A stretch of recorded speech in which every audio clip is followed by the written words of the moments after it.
How many in your party? I recently went to a theme park that allows guests to buy access to shorter lines. So many people do this that the regular lines move incredibly slowly because they keep letting in people from the paid line. After an hour in a line that moved only a few steps every 5 minutes or so, it was hard to be patient watching the employees let literally 10 times as many people go in from the short line. When asked, the employee said they don't count people, only parties, and that they are trained to let in one party from the regular line for every 4 parties from the fast line. This is what we were told, but it was obvious from an hour of watching that this is not what was taking place.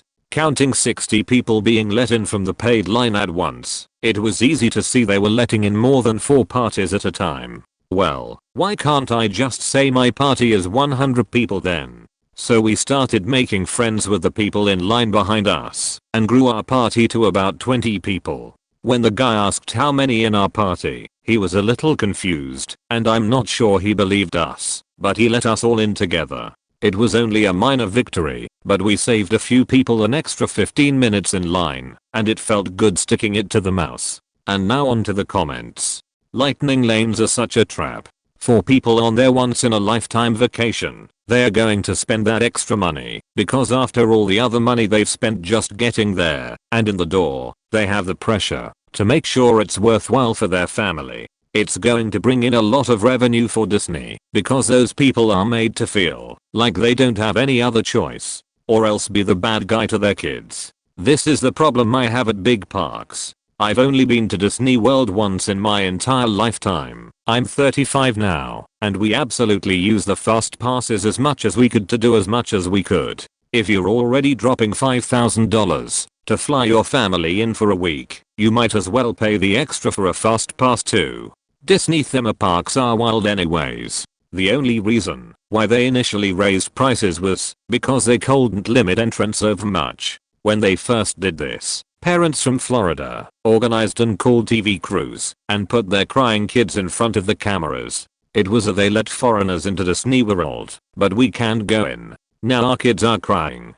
So Disney reversed their limit and instead raised prices and then raised them again and again because people still paid the entrance fee. My closest theme park is a 6-hour drive away and I only get to go every couple of years. Canada's Wonderland, and the last time I went the fast lanes would legit get you on the ride you wanted extremely quick. I could go on one ride with fast pass, go to another with fast pass, then go back to that first ride, and people in the regular line would still be there. The longest part would probably be walking from ride to ride.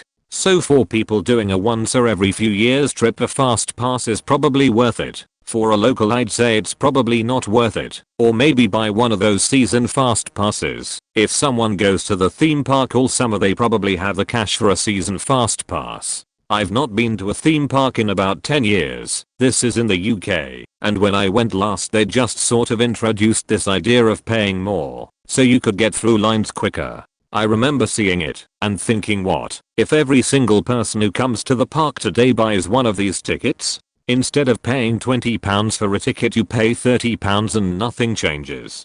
Do you get the extra money back? I can't say for certain, but I suspect the answer is do you balls. At Disney Paris the speed pass made you set a window for your appointed time. You could only set so many appointments at a time. It really helped, but it didn't seem unfair. And now on to the next story. Ex-husband backed out on his agreement, ended up costing him so much more in the long run.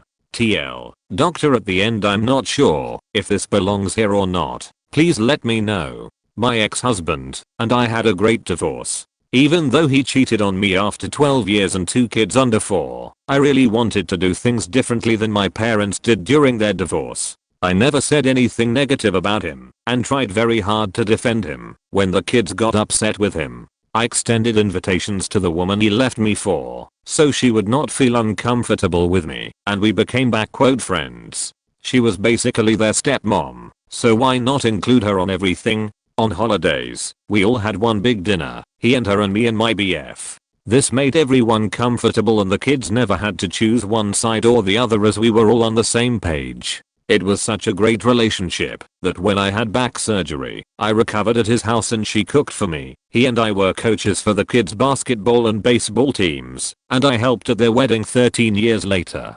This was not easy for me, as he moved to another state to raise her children, leaving me to raise ours on my own. She quit her job when they got together, and I had to return to work to support my kids. But I needed to keep the resentment and bitterness away from my kids. All of this sets the tone for the divorce, but when he initially left, I spoke to a lawyer and got a separation agreement that was really great for me. He asked that I not take half of his retirement, but instead he would pay X in child support and additional Y in alimony, because he was making a lot of money, and I was a stay-at-home mom with a country club membership. Yuck. I hated saying that, but it was only to set the scene. Normally alimony ends after 5 years, but because I didn't get half of the $401k, the only condition on ending it was it would end on my remarriage or my death. He agreed with all of it. The thing is, when he left me to move down to where she lived, he left his cushy job and took this promising, but not delivering, position that really screwed him financially. But he never went back to the lawyer to get the child support or alimony reduced. Instead, he borrowed from his mother. When I discovered he was mooching off of her, I suggested to her that she stop paying for him when he finally got back on his feet. She never would do that and continued paying for his life and her to be a stay-at-home mom, even co-signing for a second home for him when he finally moved back to raise his kids. Hers had graduated and lived in his old house. Ours were in HS. He did come to me and ask if I would accept regular child support and half of the alimony. Then later when he was really earning money he would pick back up on the past due amount. Not wanting to make waves in an otherwise great divorce, I said yes and kept track each month of what was owed in a shared spreadsheet with him so he could see how far in debt he was getting each month. He ended up owing me $1.00 month x 10 years, but he said when the kids aged out of child support, he would continue to pay the same amount to make up for the alimony, which totaled $120,000. When my daughter aged out, he continued to pay the same amount, putting a small dent in what he owed for 3 years. Then, as soon as my son aged out, I mean 2 weeks after he joined the Marines, he called me and told me there was no way he was going to continue paying me for the next X years and I could take him to court if I wanted, but there is no fucking way he would pay me another cent.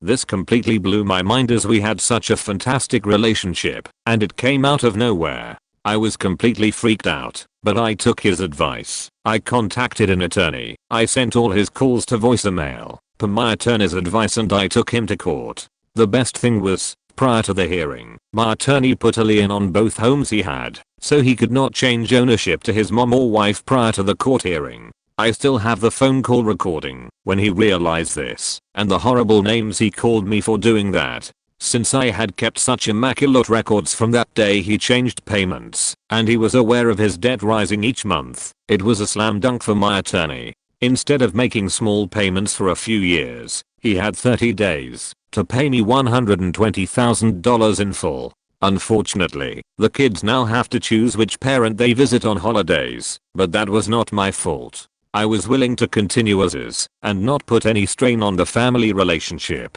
And for those who are wondering, yes, he did cheat on her 2x before they got married, but she had quit her job when they got together because she found a sugar daddy and had nothing to fall back on / nowhere to go, so she stayed with him. Since we were friends, she shared this info with me as I would understand what she was going through. TLDR, my ex-husband refused to make payments on back owed alimony and told me if I wanted to get any further money I should take him to court. That's exactly what I did. Instead of making small payments for the next few years to get caught up, he was ordered to pay the entire $120,000 in 30 days. Edit, I got my money on day 29. No other payments will be made. Edit 2 asterisk, I think the reason he went crazy on me was his mother refused to pay anymore when my son aged out, but I explained that he owed a shit ton in back pay. That's when he said, if you think I'm making payments to you forever, you're fucking nuts.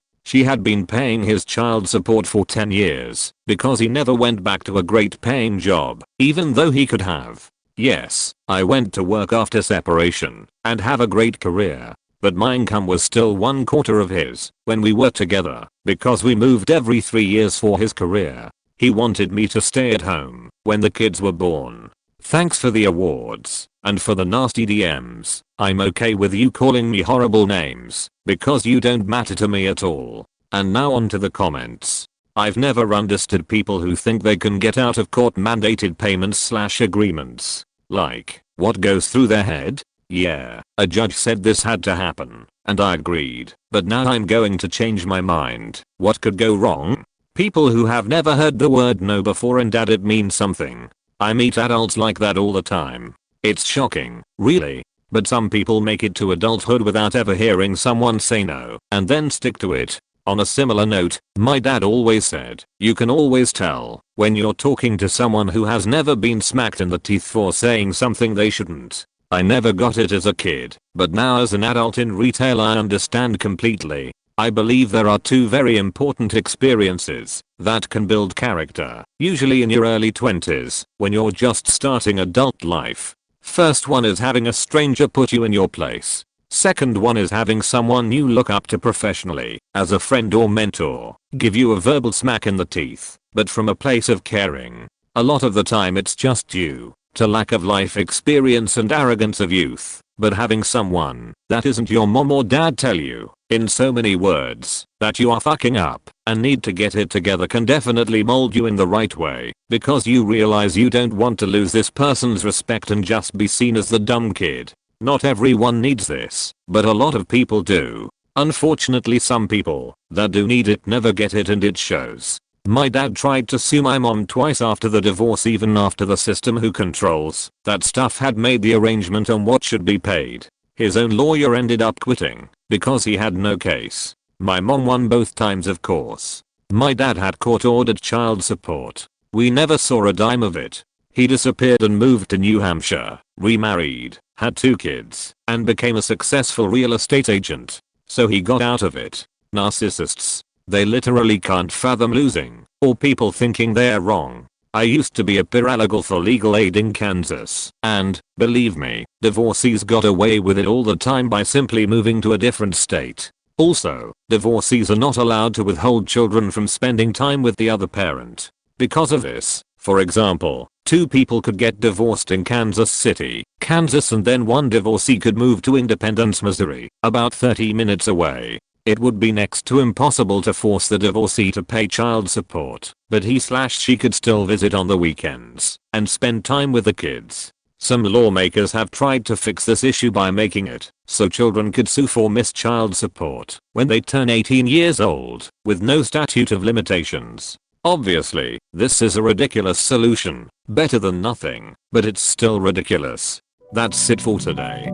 Thank you for joining us. What were your thoughts on today's stories? Be sure to leave them in the comments below. And be sure to like and subscribe, as it really helps this channel grow.